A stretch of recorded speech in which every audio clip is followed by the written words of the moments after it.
আজকে member of পার্লামেন্টে সেটাই নজির তৈরি করে মোট 288 জন ওয়াকফ বিলের পক্ষে ভোট দিয়েছে আর 232 জন ওয়াকফ বিলের বিপক্ষে ভোট দিয়েছে।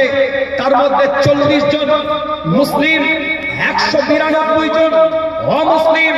সেই জায়গায় প্রমাণ করেছে জাতির স্বার্থে, কওমের স্বার্থে, সমাজের স্বার্থে, মানুষের স্বার্থে, ভারতের নাগরিকের স্বার্থে তাদের লড়াই, সেই লড়াই সেখানে তারা দেখিয়েছে। 192 জন অমুসলিম, অন্য স্বজাতির মানুষ তারা ওয়াকফ বিলের বিরুদ্ধে ভোট দিয়েছে। আজ এই লড়াই শুধুমাত্র আমাদের মুসলমানের লড়াই নয়, এটা ভারতের নাগরিকের লড়াই।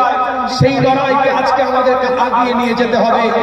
মনে রাখবেন, অনেকে বলছেন যে এই ওয়াকফ বিল আমাদের ভালোর জন্য করেছে, কিন্তু একটা জিনিস মাথায় রাখবেন, আমরা ভাববো কি করে তারা আমাদের ভালোর জন্য করেছেন? কেন ইতিহাস সাক্ষী দিচ্ছে শুধুমাত্র ওয়াকফ সম্পত্তি নয়, তারা তো আমাদের দেশের সম্পত্তিও সুরক্ষা দিতে পারেনি, দেশের সম্পত্তিও তো তারা সুরক্ষিত রাখতে পারেনি। অলরেডি 10 কিলোমিটার চীন অ্যাকোয়ার করেছে, ভারতের ম্যাপের উপরে থাবা বসিয়েছে। এখনো পর্যন্ত তো কই তাদের বিরুদ্ধে কোনো বক্তব্য নাই, কোনো মন্তব্য নাই, কোনো ওপিনিয়ন নাই। তাহলে আমরা ভাববো কি করে যে আজ তারা ওয়াকফ সম্পত্তিকে সুরক্ষা দিবে, সুরক্ষিত রাখবে? তারা তো ভারতের সম্পদকেই সুরক্ষিত করতে পারেনি, সুরক্ষা দিতে পারেনি।